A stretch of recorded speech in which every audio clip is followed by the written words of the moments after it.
As residents of San Diego, we see homeless people every day. We have the fourth highest homeless population in the nation, and every day more and more tents pop up on our streets. Over 2/3 of our homeless population became homeless after already living here. Factors such as high rent and the challenging economy led to their current situation. It's not uncommon to head downtown and see the homeless gathered under bridges, around corner stores, and public restrooms, pushing what belongings they have everywhere they go. One woman in particular walked back and forth to keep all her belongings with her.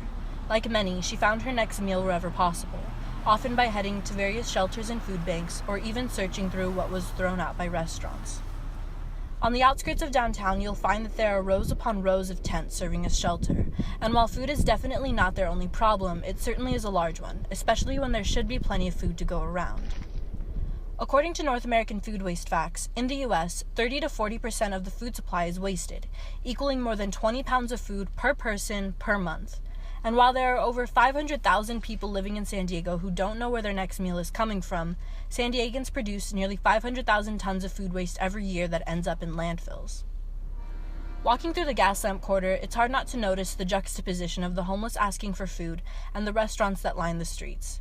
We asked one woman about food waste at a particular restaurant downtown. As someone who works at a restaurant, how often would you say you see food being thrown away? I'd say about every day. How much? Yeah, like bags of food, yeah. Like fresh food, it's not even that old either. So, yeah, a waste. Are these customer leftovers or straight from the kitchen? I think it's both. Yeah. The reason that more restaurants or businesses that distribute food are not offering their leftovers is because of legalities and potential lawsuits that deter them.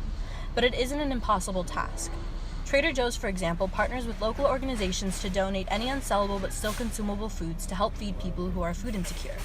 One manager at a particular store location in Point Loma shared with us that for every customer, Trader Joe's donates $1 worth of food. With about 2,000 customers a week at this particular location, times 52 weeks, this one store donates roughly $104,000 worth of food a year. And this is just from one specific location. It doesn't include their 15 other stores across San Diego. But change doesn't have to come on such a large scale to make a difference. An organization called the San Diego Rescue Mission, which feeds and helps individuals get back on their feet, makes it easy for others to help their cause. You can choose to shop at one of their thrift stores around town or join in on their many volunteer opportunities. You can also do your part in reducing food waste by only purchasing what you need and storing produce properly so it doesn't spoil before consumption. Lastly, consider cleaning out your kitchen every so often. Plenty of organizations are always taking food donations.